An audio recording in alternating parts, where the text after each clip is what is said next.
First 5 LA is a leading early childhood advocate. First 5 LA, in partnership with others, strengthens families, communities, and systems of services and supports so all children in LA County enter kindergarten ready to succeed in school and life. Our live Facebook Q&As are an extension of these meaningful collaborations, which are meant to connect parents and caregivers to information and resources that support their efforts to raise children who are born healthy and raised in a safe, loving, and nurturing environment. Join us, along with special guests, as we answer questions live to help you tackle some of the toughest parenting challenges.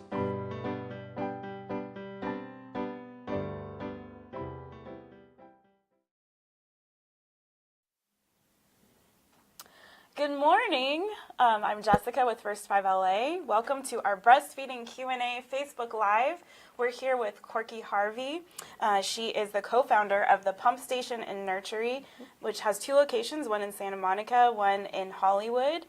Corky is a registered nurse. She has a master's in maternal newborn nursing, and she's also an international board certified lactation consultant. Indeed. So she is definitely an expert on this topic, and she is going to be answering your questions for the next 30 minutes. We're going to try to get to as many of them as possible. If we don't worry, hold tight. We're going to follow up with some links and resources after the chat, so stick with us. We're also going to do shout outs and giveaways during the chat, so keep those comments and questions coming. And let's get started. So Corky, please tell us a little bit about the Pump Station and Nursery, the services that you provide, and a little bit about yourself as well and how you got started. So the Pump Station was born more than 30 years ago when the partner and I that were both Lamaze teachers started renting breast pumps for the Lamaze organization that we worked for. Excuse me. And as we rented those pumps, we realized that so many moms needed much more in their breastfeeding education, which they were getting very little of. And so we both began talking about developing a place where people could go. We started in our kitchens, and at that time, UCLA offered a lactation program to be certified as lactation educators first and then consultants. So we both did that program, and then later became faculty for the program as well. I traveled all over the country teaching breastfeeding. And it was fun. And then we became too busy in our homes, so we opened our first little store at 200 square feet, little curtain across for lactation. We sold 1 book, and then it just grew and grew and grew until we are the Pump Station today. Pump Station and Nursery is a breastfeeding and new parenting center. So the heart is breastfeeding.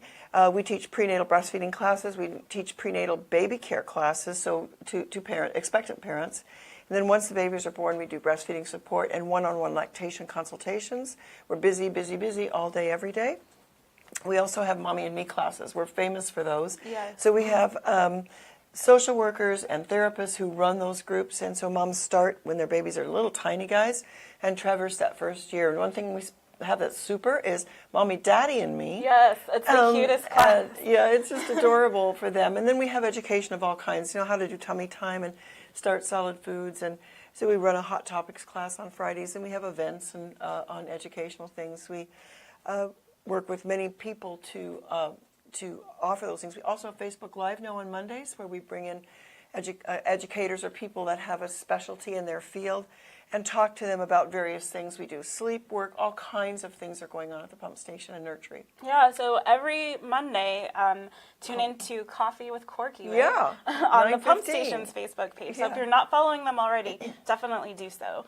And we want to do a shout out already. We have a couple people saying hi. Shout out. Hi, Monica. If anyone wants to know, and hi, Jamie. Hi, Nora. If you want to know how to ask your question, simply type it in the comments, and we'll make sure to try to get to it. So we had a couple people submit questions ahead of this Q&A, so let's jump in with those to get started. Jennifer wanted to know, do I have to take vitamins while breastfeeding? And if so, which do you recommend? Well, Jennifer, you don't have to, though it's kind of recommended by the OBs and pediatricians that moms stay on a multivitamin, the same one that they use during pregnancy, so the prenatal vitamin. But there are people in this world that don't have access to vitamins and breastfeed successfully, so it's not an absolute. I didn't take vitamins when I breastfed all those years ago. I was a healthy eater, and I felt that I wouldn't need those, and it wasn't recommended at the time. So if you take the vitamin, it just makes up for maybe any lack that you have. And some doctors are recommending that moms stay on things like fish oil and the DHA things that might be helpful. So it's a good idea if you can do it, but if you don't and you don't do it, you can still breastfeed successfully. Yeah. Good answer. And Jen wants to know more about the Mommy and Me classes. We're going to drop a link to the Pump Station's website in the chat. So definitely visit their site. They have a boutique as well, and there's a lot more information about classes on there. Exactly. So next question from Andrew. He wanted to know, how can male caregivers assist in the breastfeeding process? It's a good question. It is a good question, and it's an important question. First of all, the most important reason, or the thing that's been found in evidence to be most helpful to mothers, is their intention to breastfeed. So if you intend to breastfeed and stick to it, that's primary. But, oh man, the support system around you is incredibly helpful. So the first thing, Andrew, is if you could take a breastfeeding class prenatally with your partner so that you understand breastfeeding, it makes it so much easier for you to be there to help. And make statements like when the kind of tired, exhausted new mom is kind of confused by something, you can say, oh, remember what they said in class, babies do feed this often. They really do feed as often as every hour at times, and then it's going to be 3 hours at other times. If you could also support her in just things like allowing her time to get a shower while you take care of the baby and making sure that she has enough to eat. So I think that the partner's responsible for the food in the house. So if you don't cook, we live in LA, there's easy to find food everywhere. And don't ask her what she wants, just figure it out, because she's kind of cranky at times. Just figure it out. If you can, before the baby's born, fill the freezer with one-dish meals. And moms, you can't complain about what you're getting. If you get grilled cheese and tomato soup at every meal, just smile and enjoy. Lastly, Andrew, I think the more you can tell your partner how well she's doing, how cute the baby is, and how well she's doing, and just give her that kind of constant support, and maybe be her protector. There's a lot of things coming at women that aren't helpful, and if you can just be the one who answers the phone and maybe deals with your mother and things like that, so that she's not getting bombarded, that would be helpful. So you need to be on the same page. Getting the education in place, really helpful. Having lots of chats, really helpful. Yes. Great question. Great question. Another shout out. Hi to Jamie, who's in New York and says it's sunny there as well. It's very sunny in LA. Let us know where you're from. We would love to see if you're in LA, if you're in the area, which part of LA you're in. If you're in another state and you're tuning in, let us know. So on to the next question. Nora wants to know, how early can you pump? And should you pump? Well, you can pump as early as the first day of life. If a baby goes to the intensive care unit and isn't with their mother, separated for some reason, mothers need to start pumping immediately, because what drives milk supply after those initial days and the big hormonal shift that happens at the time of birth is removal of milk. So if a baby's separated from their mother, not able to nurse well, say, or a baby's even a little bit premature and not sick, not in the NICU, but not nursing well, that mom needs to pump beginning day one. That said, if a baby's nursing well, we don't encourage moms to start that soon. We would say start within 2 to 4 weeks when you want to introduce the bottle, which is when we recommend starting that bottle if it's important to a mom to have their baby take it. So that would be when you'd start. So you've got so much to do the first few days, just getting adjusted, that just delaying that start on pumping is just too much to do. But play with your pump, figure it out, and mess around with it a little bit and get started whenever you want. Great questions. You guys keep them coming. Yes. And let's get another question here. Is there any new research or information about adverse birth control methods while breastfeeding? Yadi would like to know. And do you have any suggestions as to which method would be safest in long-term breastfeeding? So for long-term breastfeeding, we really encourage moms to stay off the hormonal birth control. The kind of birth control that has hormone in it, particularly estrogen, will take away milk supply. Estrogen is one of the hormones that keeps us from being able to make milk when we're pregnant. So estrogen will absolutely take away milk supply. A common hormonal birth control used in breastfeeding is the mini pill. It doesn't have estrogen in it, but it does have progesterone in it. And we do know now, evidence-based, that it does affect milk supply in many women. So if you'd like to get down that long road with breastfeeding, which we so encourage because it's not only good for babies, it's really good for women and mothers, then maybe avoid that one as well. But if you do go on to it, watch your milk supply very closely because we will see it crash in many women. So honestly, breastfeeding is a birth control method. You need to be fully breastfeeding, baby under 6 months, baby still feeding at night to have that effect, but it can work along with other methods. So for instance, condoms along with that as a birth control method can work. IUDs can work. Sometimes the IUDs are coated with a hormone as well, so maybe asking your physician to use a different kind would be helpful. So those are our best suggestions. So that we don't want you to get pregnant when you don't want to get pregnant. So, but we do see many moms very frustrated that they lost their milk supply because of even the mini pill. That's very good. That's really great information. And we want to let you know if you are in the state of California, there is support available for you. And lots of it. Lots of support. Yeah. There are 58 First Fives within the state of California. So there's one in every county. Even if you're not in LA County, there's a First Five near you. So make sure that you check and see where your local branch is. And if you are an expectant or new parent, you can receive this free kit for new parents. It's available for all California residents. You can get one from our website. If you go to first5la.org/parenting, click the resources or click the parenting tips tab, and then under there's resources, and that is going to give you a link to get your own kit. And in this kit, there is a DVD, which is called Advice for New Parents. It's a practical guide for the first 5 years of life. There's a great book in there called Puppy and Friends, which is a touch and feel book. And then there's a lot of other important information on a variety of topics, from health to how to find childcare, developmental milestones, a lot of great stuff. And we're going to give one away today. So let's see who our winner is. Thanks for chatting with us today. This is really great info, Corky. So let's see, who is our winner?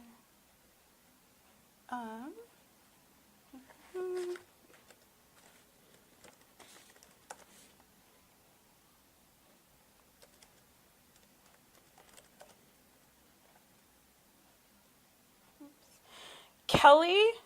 Oh goodness, this is a tough name to pronounce. Kelly Kennernecht Hanley. I hope I didn't butcher your name in Palmdale.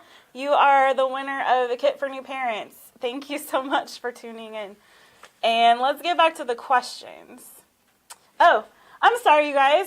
I have this really cool giveaway paddle, and we'll be using this again at the end. We have this amazing basket of lactation support products from the pump station. We'll give that away at the very end, so stay tuned. And next question. Awesome.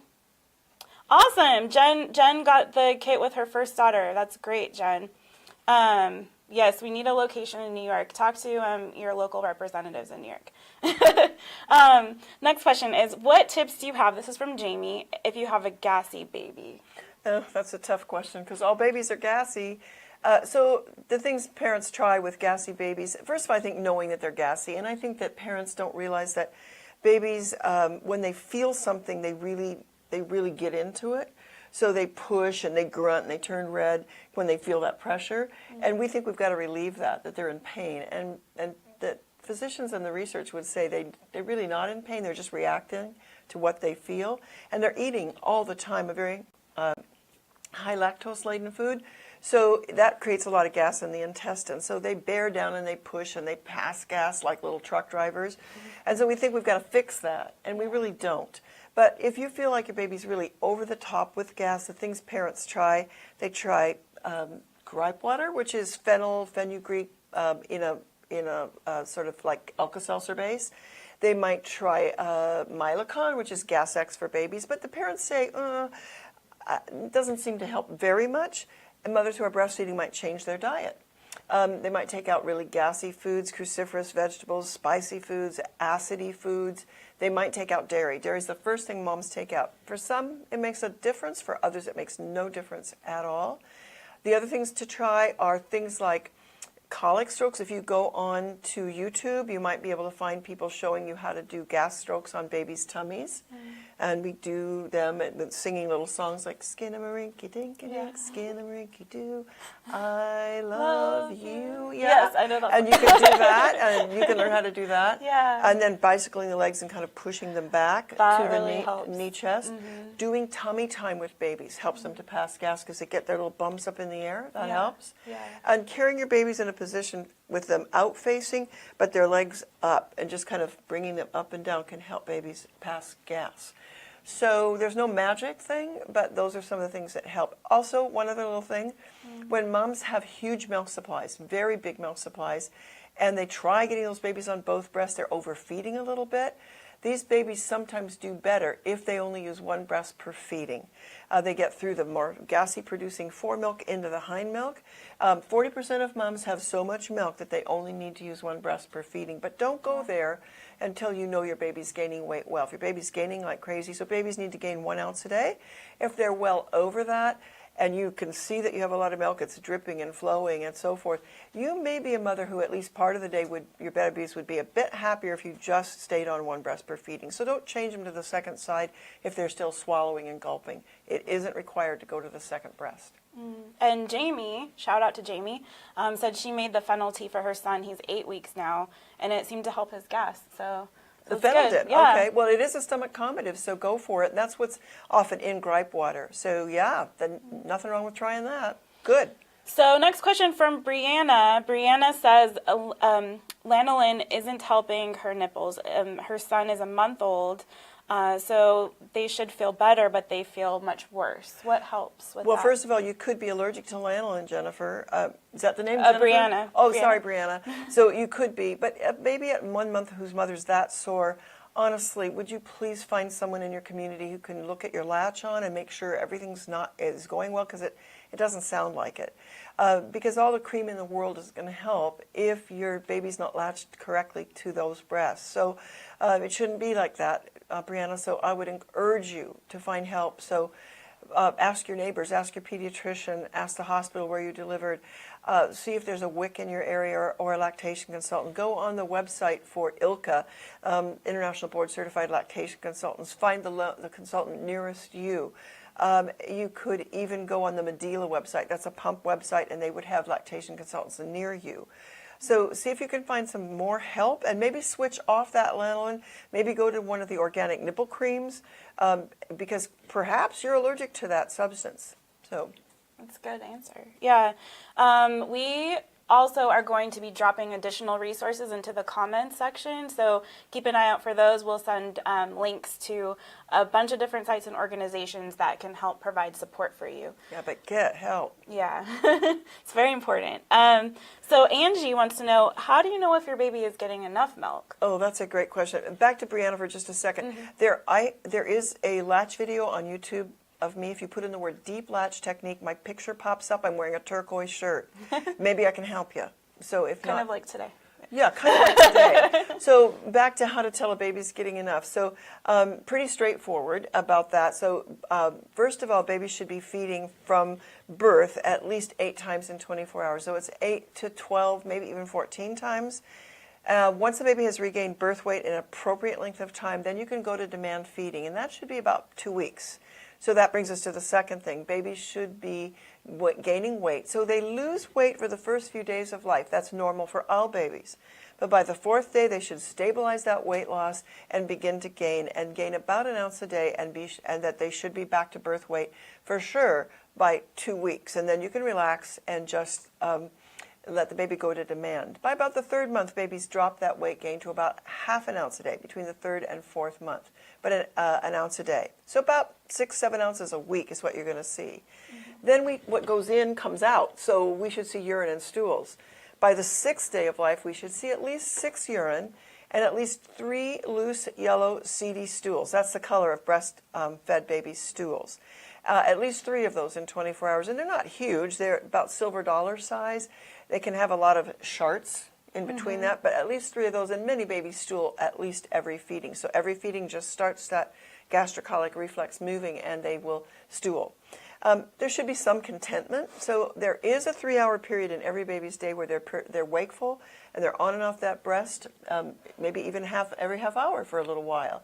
And there should be a matching 3-hour stretch of sleep, and then everything in between. So we should see some feedings where the baby's just conked out, and you couldn't wake them if you tried. But we will see some real active feeding through that day as well. So those are the main things. And then on the mother's side of that, we really believe a mother should see a change in her breast by the 5th day of life. So she should feel engorgement happen. Some moms think that makes you have to look like, who's a famous star that has... Engorgement? that you're going to be just huge. Yes. And that's not necessarily the case. You can just feel a fullness, a change. You might see veins standing out, and you're aware that your breasts are larger. And also that your nipples are not like Brianna's, that you're not damaged and sore, so that your baby may not be deeply on the breast. So babies need to be here, not here. And if the baby's here causing a lot of damage, that may mean your baby's not transferring milk well. So that would be worth looking into. Yes. Jamie said Dolly Parton. So yeah, okay. If you need a visual. By the way, the weight check. Sorry, yes, I didn't mean to interrupt you, but the weight checks on babies are important to see if they're doing well. So know the weight of the baby at discharge from the hospital. Again, at a few days, like the American Academy of Pediatrics says, at least within 3 days of hospital discharge, and then again at 2 weeks. If anything's not looking good at 3 days, get the weight again. So find a place to get your baby weighed. And which you can do, Corky was sharing with us earlier, at the pump station and also at your local WIC center. You can get your baby weighed. And I think most pediatricians, if you just called in and said, I don't even see the doctor, I just want to weigh my baby, I think you could do that. Yeah. And thank you, Nora, for pointing out that lactation consultants are often covered by insurance. So you might want to check with your insurance provider and see if you can get a lactation consultant. Yes. We've got time for one more question at least, I think. Yeah, we're running out of time already. I know. It goes so fast. Thank you all. Ashley said her son is lip-tied. It's very hard to latch. He's gaining weight great, but he fusses constantly and is very gassy, which we did talk about gassiness earlier, but what about if a baby's lip-tied? Well, these lip ties are now coming into focus in the lactation world, and we do now have people that can release it. So if that little frenulum up here is all the way between the gum ridge, your baby may be lip-tied. I saw a baby with it yesterday. The lip was tucked in, and it made the mom really sore. But if the baby's, some doctors just want to watch it, but I always refer people for a second opinion with the blessing of the physician. So always checking back, we do with the physician to say, what about this? Who would you like to refer to? Would you like this checked? And we have several ENT doctors and pediatric dentists that will take a look and make a recommendation. So it might be worth looking at. I had mine done when I went into braces. So if it's going to be done then, maybe it's easier and the baby forms speech and things better if that lip isn't tied. So maybe get a second opinion on that, ask your pediatrician, and then go from there. Okay. And let's see, I think we have time for one more. These are tough questions, people. These are great questions. So Janelle wants to know what can affect milk supply. Well, we talked about birth control affecting milk supply, for sure, not feeding enough. Skipping feeds, lessening. So if somebody wants to give their baby a bottle, but they skip the feed, that's going to affect milk supply, because what drives milk supply, this is something people miss every day. What drives supply is removal of milk. It's a make situation, take-make. It's supply-demand, but it's more demand-supply, actually. So don't miss those feedings. If you do pump instead, make arrangements to make sure that's happening so that you're protecting your milk supply all the way. So the unintentionally negative things of people saying, oh, just let me take the baby for a while, I'll give a bottle, you go rest. Yeah, moms need rest, but they really need to protect that milk supply to be successful. We see it every day where moms are trying so hard 3 weeks later to drag that supply up. And so right from the birth, we need those babies removing milk well right from the start. And we now know from research that how well we turn on that dairy from the first day of life is critically important to milk supply. That doesn't mean that if somebody misses that opportunity, they can't do it, but it's harder. And so those are the things that we really know affect that milk supply. And so our last question, I would like to know personally, what would you say to a mom who's frustrated and thinking about giving up breastfeeding? Maybe she's got some complications or she's having trouble with latch and she's just frustrated. What would you say to that mom? Well, I think that's a great question, because I think breastfeeding is kind of touted to just bring them up to the breast and put them on and fix a couple of things. It's going to go smoothly. And breastfeeding is harder than that for many women. It's easy for some, but for many, and we hear every day, wow, this is the hardest thing I've done. This is harder than giving birth. And I think that we as lactation professionals really need to be careful that we do talk about that side of breastfeeding. So for you, Mom, you need to get to some place where we can encourage you, a breastfeeding support group in your town. Moms tell us every day that made the difference for them, just getting the support of other women, finding out you're not alone in this, that there's others struggling, and here's how they did the solution. In those breastfeeding support groups, we're in there to facilitate, but the mother-to-mother help is incredible. If you live where there's a WIC, I made my own support group with my first baby. And find a lactation consultant in your area who can give you the support and help. It doesn't even have to be a consultant. It could be a counselor or a lactation educator who can give you the love and the support that you need to sort of carry you on their shoulders as you go through this. You need some wind beneath those wings, Mom. It's really an important thing. It's just not helpful to be alone. Women forever have been in the village, supported by other women in whatever that society or culture was. The kitchen, the village, around the campfire. Don't do this alone. Get help you need. Yeah. Call me. You can call me. Call Corky. There are so many great questions. I see more that we just don't have time to get to, unfortunately. But can we do this again? We should do this again. Yeah. If you want to do this again, let us know in the comments. And we'll try to do another breastfeeding Q&A because there are so many other topics yet to cover. Yes. Somebody brought up, what do you do if you lose your milk supply, which is a great question, too. It is a great question. But we're going to go through... Pump. See if you can get it back. Yes. And you also have in this gift basket that we're about to give away some additional aids that can help, right, with milk production. Yeah. Can you show us? So the Pump Station tries very hard to find things that are very helpful to the breastfeeding family. So we have a couple things to help with milk supply. So booby bars, moms love these. They have herbs in them to try to help milk supply. Not really evidence-based, some of this, but moms find it anecdotally really helpful. So here's another one. This is Milk Flow. This is a drink with a lot of fenugreek and blessed thistle in it. You can mix it with milk, or you can mix it with juice or water and make yourself a drink. This one does it have a flavor? Is it? It does. There's raspberry, citrus, and chocolate. Oh, nice. Yeah, and this one is a little test stick to see if there's any alcohol in your milk if you had an adult beverage. Yes. Yep. So we're not saying you can't drink. We're saying be careful, be moderate. Yes. But if some mothers really want to know if there's any in there, so you can do a little dipstick and it'll tell you. Teething beads, and these are organic and safe for babies, so those are really nice. Moms wear this as a necklace, pretty cute. This is for sore nipples. This is a little thing called Soothies that are like gel dressings for nipples. If you've ever used Second Skin, it's like that for nipples. And nipple cream. This is an organic one made by a company, Mother Love. We absolutely love that company. They're so careful about what they put in their product. So for that mom who might be allergic to nylon, this would be an answer. Olive oil based. And this is our own baby care DVD. It's a Baby Care 101, how to do everything with that newborn baby. You can watch me bathe 2 different newborns. You can see how to put a baby safely in a car seat, which is something we work on every day. Every parent that comes through there, if I get a chance, I look at that car seat and say, oopsie, let's fix those straps. It's surprising how often that happens. Well, 75 to 95% of people do not have their baby either in the car seat right, or the car seat installed right, or the baby in the car seat correctly. Wow. Yeah. So maybe we could do something like that. Yeah, safety. Yeah. Baby safety. So I hope you win it. Yay! And so let's find out who our winner is for this giveaway. Do you want me to hold that so you can You use want to hold it? Yeah. So the winner of this amazing basket is Nora Ora. Nora Ora. Congratulations. Good You for you, won. Nora. And thank you all again so much for tuning in with us today.